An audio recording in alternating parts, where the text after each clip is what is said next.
चलें जी, हमारा जो टॉपिक चल रहा है वो सीपीसी है। और सीपीसी को हमने ये देखा है कि टोटल जो ट्रायल था सीपीसी का, स्टार्ट से ज़ीरो से लेकर हमने डिक्री या जजमेंट तक देख लिया था।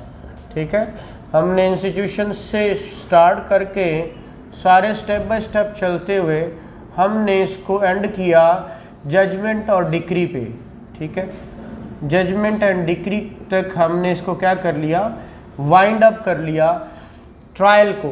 तो ट्रायल के अंदर बाकी मिसलीनियस चीज़ें थी, मैं बार बार आपको बताता रहा कि मिसलीनियस के अंदर क्या क्या चीज़ें ऐसी आती हैं।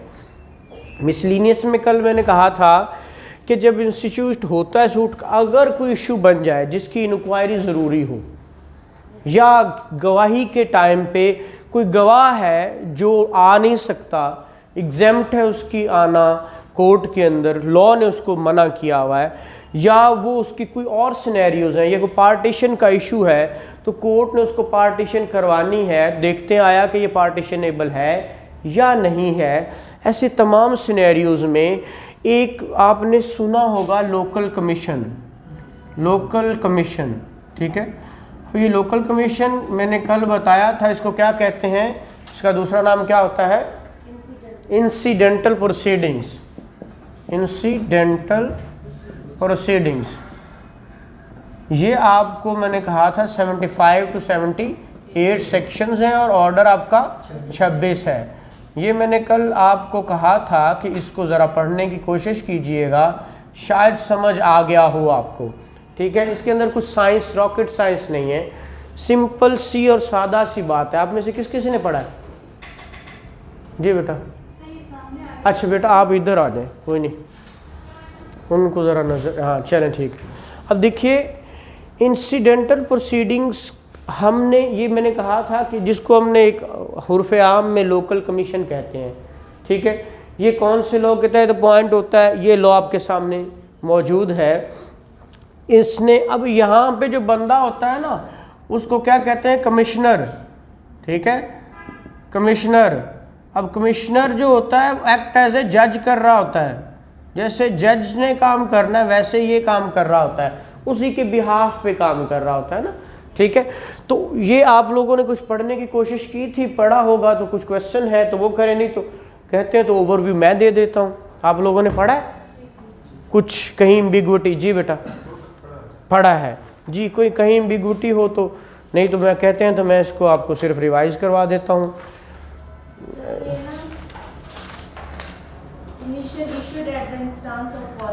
हाँ मैं अभी बताता हूँ। जी जी, अब देखिए हमारे यहाँ कमीशन, ये देखिए हम भी भेज सकते हैं कोई और, देखिए जैसे हम भेज सकते हैं ना, हमने कहा कि हम फॉरेन कोर्ट्स को भी beyond the territory of Pakistan, ठीक है, वहाँ पे भी भेज सकते हैं ना।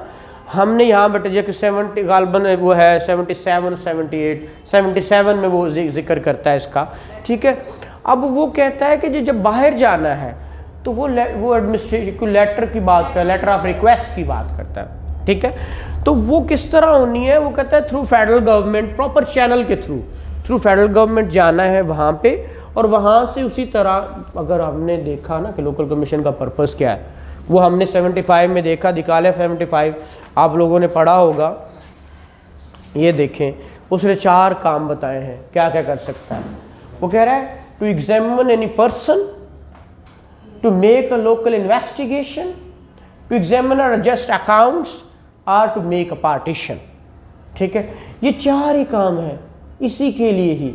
फिर वो कहता है स्पॉट चेक, ये देखिए 75A, ये जो पंजाब अमेंडमेंट आई थी, ये नई अमेंडमेंट आई ना पंजाब अमेंडमेंट, वो क्या कहता है, in order to further the primary objective mention in clause 4 of section 1 in any proceedings, ये 4 पहले पढ़ लें, क्लास 4 कहता है presiding officer in his discretion shall be entitled to pass an order or judgment upon the basis of interim order mentioned in subsection 3 of this section, provided the same in confronted to all the parties who are given a reasonable opportunity to file objection to the same। ये understood सी बात थी, पहले आती थी जब आपने report commission ने देनी है, किसी को उसके ऊपर ऑब्जेक्शन है, अगर ऑब्जेक्शन है तो फिर उसको उस तरह लो। ठीक है, अब ये जो थी ये अमेंडमेंट, पंजाब अमेंडमेंट, ये 21 वाली थी और ये 21 वाली स्ट्रक डाउन हो गई थी। ये जो 21 वाली थी ये पंजाब अमेंडमेंट, ये आपके फर्स्ट पेजेस पे लगी होंगी, वो ये सारी स्ट्रक डाउन हो गई है। ये अमेंडमेंट्स क्या थी, इन्होंने इसको क्या किया है ये देख लें, आप लोगों के पास है 10/2/21 को जो आई थी, जो 21 वाली इन्होंने ये ख़त्म कर दी हुई है ना जी। चलें इसको, बहरहाल ये लिखने का पर्पस भी वही है, ना लिखें तो वही है, फिर भी बात वहीं पे आती है। उसने कहा जी जब कमीशन जाता है तो वो जाके चेक करता है, जिसको किसी को ऑब्जेक्शन है ऑब्जेक्शन फाइल करे। ये आज भी वही होता है, ये स्ट्रक डाउन हो या ना हो, प्रोसीजर यही है, ठीक है। अच्छा 76 के अंदर वो बात करता है कमीशन टू अनदर कोर्ट, ठीक है, किसी और कोर्ट में भेजना है लेकिन वो हाई कोर्ट ना हो, ठीक है। वो कहता है commission for the examination of any person may be issued to any court situate in the province other than the province in which the court of issue the situate. अब देखिए province to province भी जा सकता है, यहाँ पे है तो बंदा कराची रहता है तो उसका सूबा तो चेंज हो जाएगा ना, तो वहाँ पे भी कमीशन भेजना है, वो काम 4 के लिए, वो जो पीछे उसने बता दी, ठीक है ना। यहाँ से डेलीगेट करेंगे कमीशन को या वहाँ की कोर्ट ही? नहीं, आप डेलीगेट भी कर सकते हो यहाँ से कि यहाँ से बंदा वहाँ चला जाए, लेकिन वहाँ जाके डायरेक्ट उसको नहीं जाएगा। वो फिर कहते हैं कि आप पहले क्या करो, उस कोर्ट से इजाज़त लो, वहाँ से जिस तरह पुलिस आती है तो पुलिस, लेकिन यहाँ पे ये भी पार है कि यहाँ से डायरेक्ट ही वो चला जाए, वो भी भेज सकते हैं, ठीक है। लेकिन जब आप लेटर ऑफ रिक्वेस्ट की बात करते हो तो यहाँ पे नॉट विद इन पाकिस्तान की बात करते हो, जो अभी आप बात कर रहे थे फॉरेन गवर्नमेंट को। अब इस बात को इन सारे और इशूड बाय फॉरेन कोर्ट भी इशू करके मंगवा सकता है। यहाँ पे सिर्फ और सिर्फ उसने ओवरव्यू दिया। अब ऑर्डर 26 पे आ जाए, ठीक है।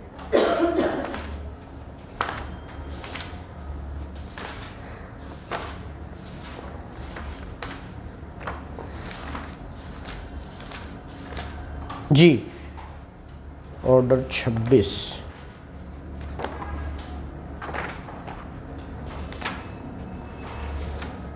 Commission to examine witness. देखिएगा ये 1 से 8 रूल सारे ना, विटनेसेस को कैसे एग्जामिन करना है उसके सारे के सारे रूल्स यही दिए हुए हैं। उनको जाके एविडेंस लेनी है, ऐसे ही को जो मौके पे आपको जो लोग होंगे उनको एग्जामिन करना है, देखना है, वो सारी बात। अगली बात कर रहा है लोकल इन्वेस्टिगेशन, वो कैसे करनी है, वो कोर्ट जिस तरह पूरा प्रोसीजर कमिश्नर अपॉइंट करेगा, उसकी रिपोर्ट देगा, वो किस पोजीशन में, हम अक्सर देखते हैं कि पार्टीशनेबल है या नहीं है, ये सारी कमीशन फॉर लोकल इन्वेस्टिगेशन की बात करता है, जो 9, 10 और ये 9 और 10 दोनों है। फिर एग्जामिन अकाउंट्स, भाई आपने भी देखना है कि भाई हम दोनों का रोल है, अकाउंट्स को चेक करें, तो वो जाएगा देखेगा एडजस्टमेंट किस तरह ज़रूरी है, किस किस तरह है, वो रिपोर्ट आके देगा।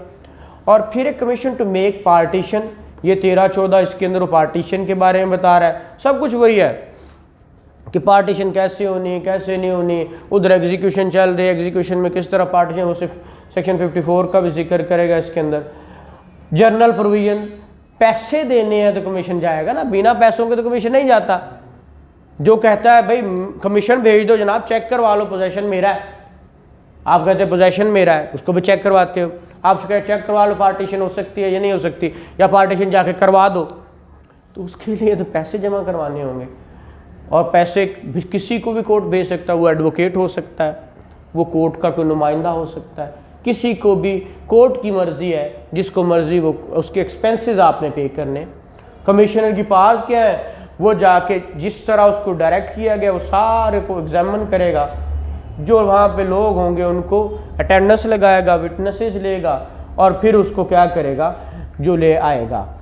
अब बात है जो पार्टीज, वो मैडम ने क्वेश्चन पूछा जो फॉरेन गवर्नमेंट को क्वेश्चन जाता है, तो वो उसने बताया कि वो जाता है ऐसे ही जैसे कि हमारी कोर्ट्स में जाता है।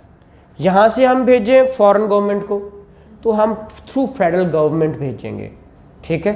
फेडरल गवर्नमेंट के जाएगा, मतलब हमारे यहाँ बात होती है हाई कोर्ट की, हम पहले हाई कोर्ट को कहेंगे कि ये जनाब बाहर जाना चाहिए, हाई कोर्ट फेडरल गवर्नमेंट को कहेगा, फेडरल गवर्नमेंट आगे उस गवर्नमेंट की एम्बेसी वहाँ पे, और जिस लेवल का वो कोर्ट होगा वो चांसरी कोर्ट है या वो लोअर कोर्ट्स है किसी तरह के भी, तो उस कोर्ट में फिर वो ऐसे ही होगा जैसे कि उन्होंने खुद अपॉइंट किया है, और वहाँ से भी ये ऐसे वापस आएगा।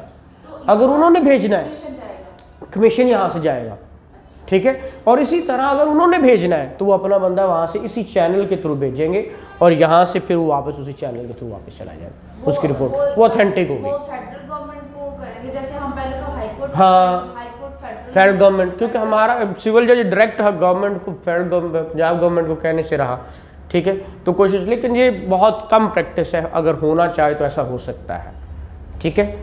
ये आपका लोकल कमीशन था जो हमने कल मैंने कहा था, ये इंसिडेंटल प्रोसीडिंग्स है, ये इंसिडेंटली आती हैं ट्रायल के साथ, अदरवाइज इसका आप कहें कि ट्रायल में ये नेसेसरी है तो नेसेसरी नहीं है, इंसिडेंटल तौर पर ये बातें आती।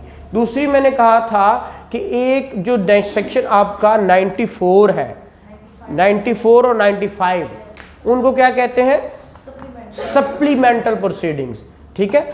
वो प्रोसीडिंग्स भी अक्सर आप देखते हो, सप्लीमेंटल प्रोसीडिंग, ठीक है, जो कि 95 और 94 95 है, ठीक है। ये क्या कहती हैं सप्लीमेंटल प्रोसीडिंग, निकालिए 94, supplemental proceeding in order to prevent the ends of justice from being defeated by the court में इफ इट्स सो प्रेस्क्राइब्ड, ठीक है, कहीं लिखी होंगी। Issue a warrant to arrest the defendant and bring him before the court to show cause why he should not give security for his appearance, and if he failed to comply with the order of security, commit him to the civil prison. Defendant नहीं आ रहा जनाब, कोई बुलाओ उन्हें, समन करते, सारा कुछ करते, लेकिन असी इस पासे कभी गए ही नहीं।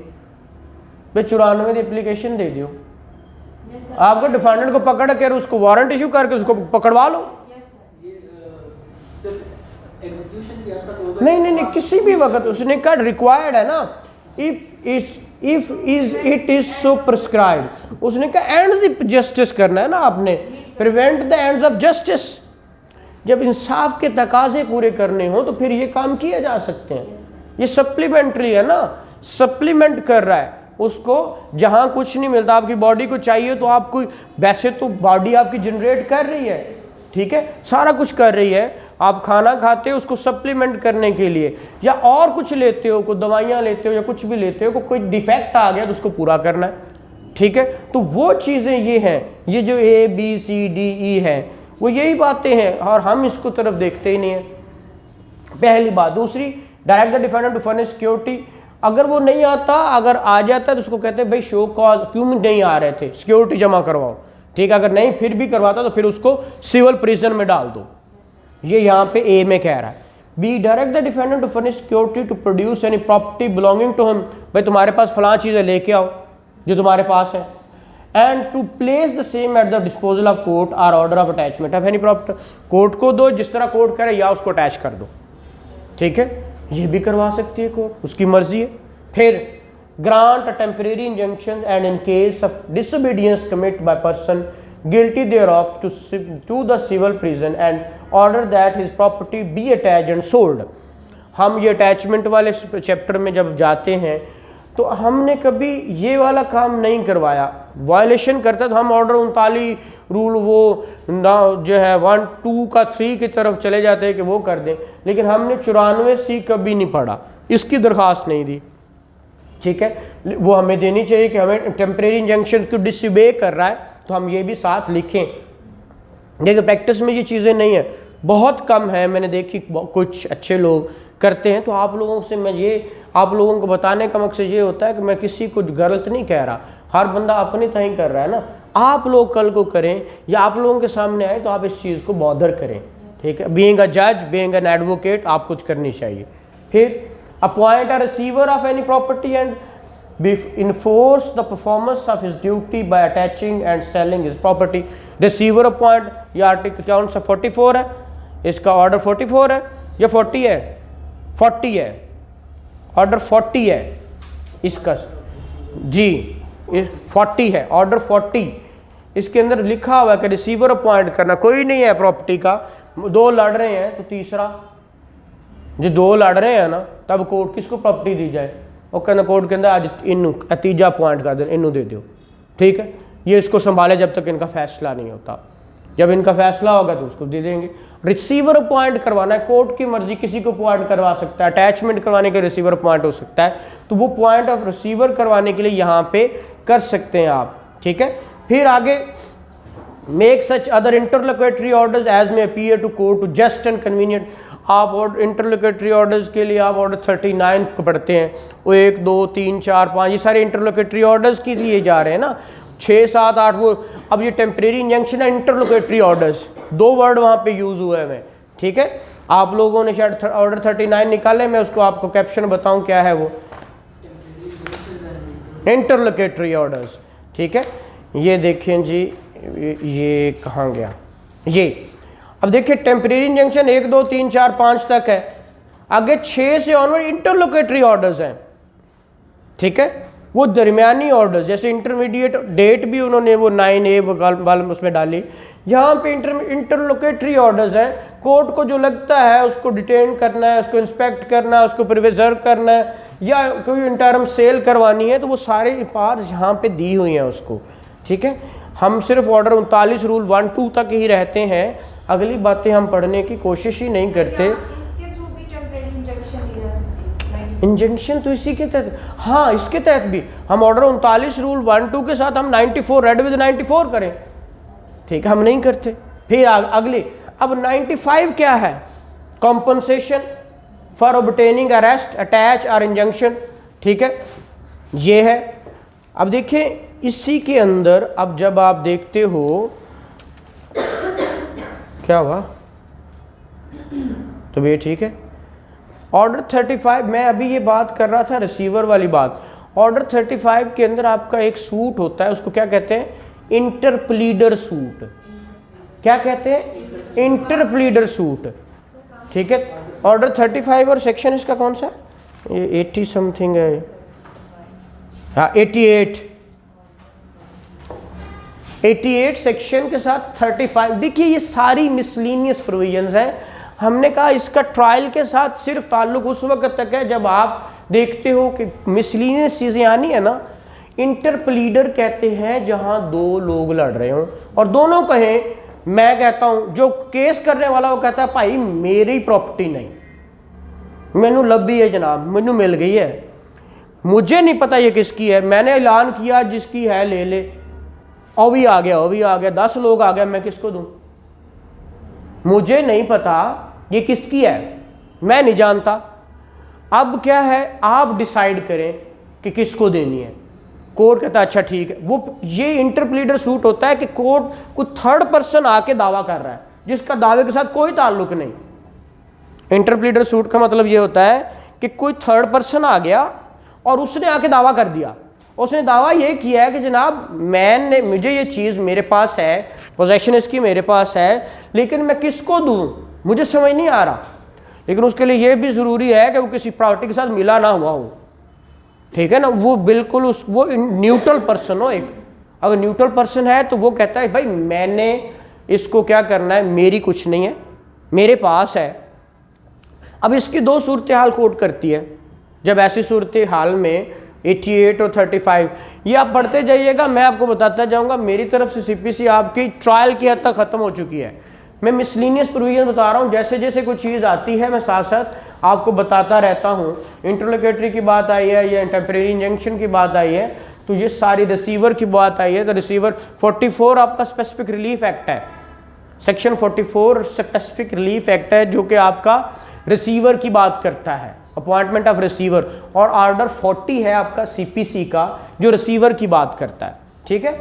अब इंटरप्लीडर के सूट के अंदर वो चीज़ें इस तरह भी करते हैं कि आप या तो उसी को प्लेंटिफ रखते हैं, बाकी को डिफेंडर बनाए रखते हैं। जब तक फैसला नहीं होता उसको कहते हैं तुम इस चीज़ को संभालो, जब तक केस का फैसला नहीं होता इसी प्रॉपर्टी में से जो खर्चे आते हैं तुम कमाओ लो, जो ऊपर से बनता रहेगा वो तुम अगर दिया है तो वो जमा करवाते रहो, बाद में तुमसे हिसाब कर लेंगे, या उसको संभालने में उसके जितने खर्चे आए हैं उनसे लेके इनको देंगे, जो मालिक डिक्लेयर होता है। या दूसरा तरीका कोर्ट ये करती है कि उन दोनों में से किसी एक को, जो डिफेंडेंट्स होते हैं, प्लेंटिफ तो ये होता है ना, इंटरप्लीडर है ना, जो उन दोनों में से लड़ रहे होते हैं, इसको हटा देते हैं, उनमें से एक को प्लेंटिफ बना देते हैं, एक को डिफेंडेंट बनाते हैं, चलो लड़ो भाई, साबित करो, जिसको मिले, इसको फारिग कर देते हैं, ठीक है। और इसका जितना बनता है वो इनसे दिलवा देते हैं।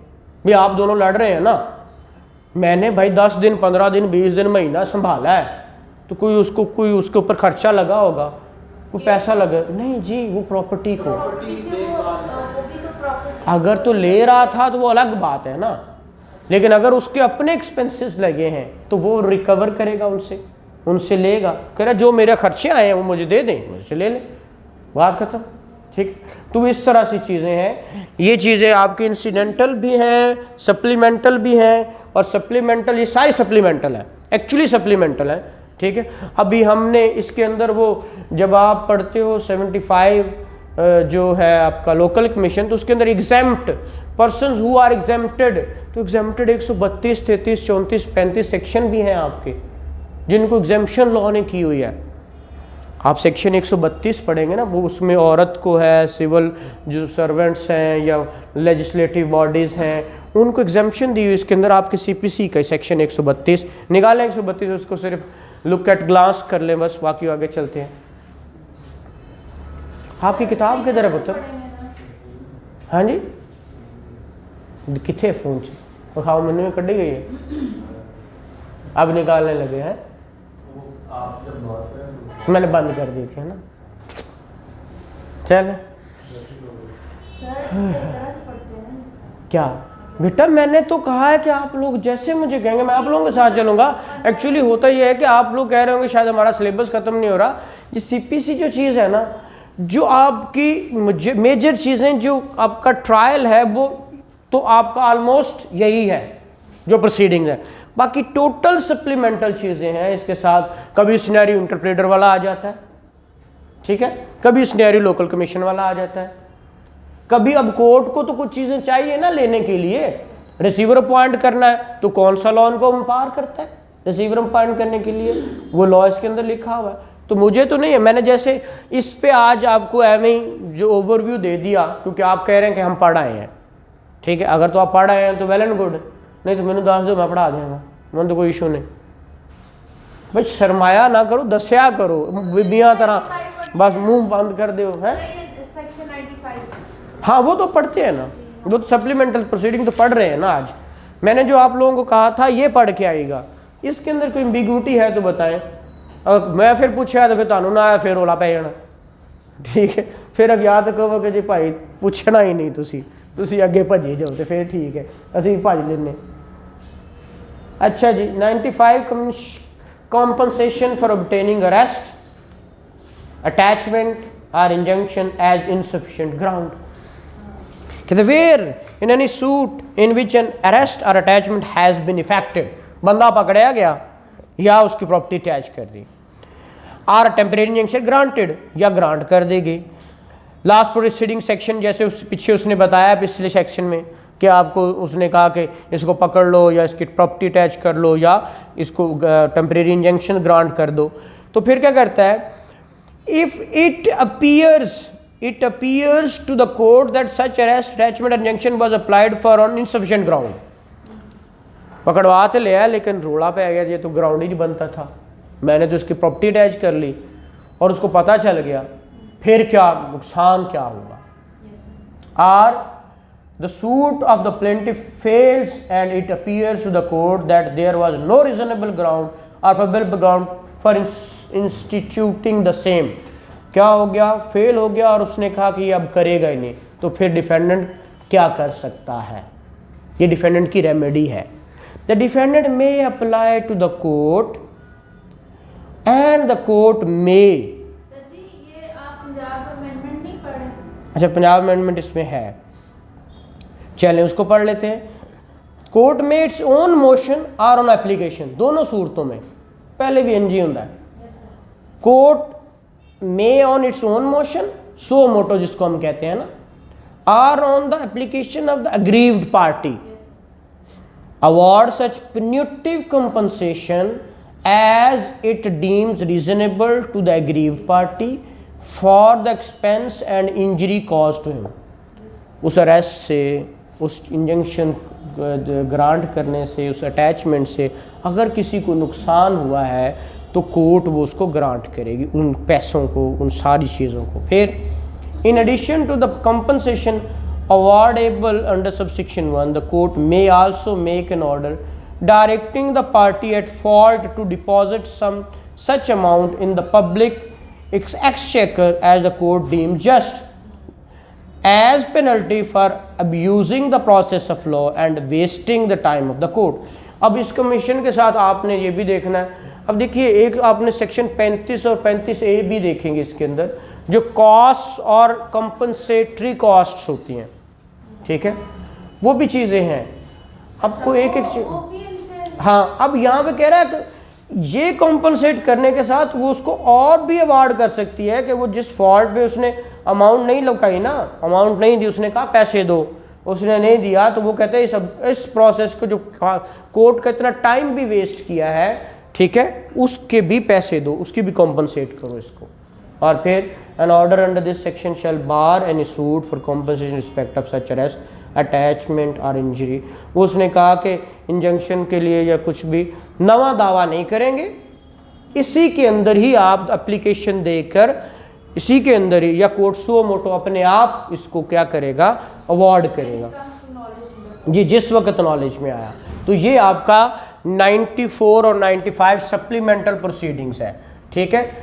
अब आप लोगों का जो 40 है, ऑर्डर 40, ठीक है, जिसको हमने रिसीवर कहा, अपॉइंटमेंट ऑफ रिसीवर, इसके साथ आपने वो पढ़ना है section 44 of specific relief act. वो आपको मौलवी साहब पढ़ा रहे हैं मेरा ख्याल है, वो आपका वो देख लेंगे। वो 44 सेक्शन है और ऑर्डर 40 है रिसीवर अपॉइंटमेंट कराने के लिए जी, वो आप पढ़ लीजिएगा, आप यही पढ़ लीजिएगा, मैं आपको पढ़ा दूंगा, ठीक है। और साथ में मैंने आप लोगों को ये कहा हुआ है कि आपने इंटरप्लीडर का भी मैंने जिक्र किया, ठीक है, उसको भी देख लीजिए। अब आप उसको भी साथ साथ, ये सारी चीज़ें सप्लीमेंटल हैं, ठीक है, जो आपको साथ साथ देखनी है, ठीक है। चलो एक दफ़ा बंद कीजिएगा, फिर देखते हैं।